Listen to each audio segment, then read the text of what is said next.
Hello everyone, welcome back to the channel. In today's video, I'm going to show you how to track your Depop order and check the latest shipping updates. So first of all, you need to come here on depop.com, or you need to simply just log in into your Depop application. Now over here, simply click on your profile icon, then click on the option of purchases. Over here, you need to simply select that particular order that you want to track. So the inside section of your purchase, you will see the order, and over here you are going to see its status. So over here, when you see that the status is showing you delivered, you are going to see the option of track package. So when you click on this particular option, you will be automatically redirected on the tracking page.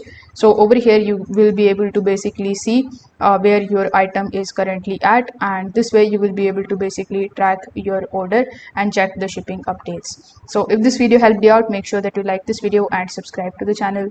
Thanks for watching.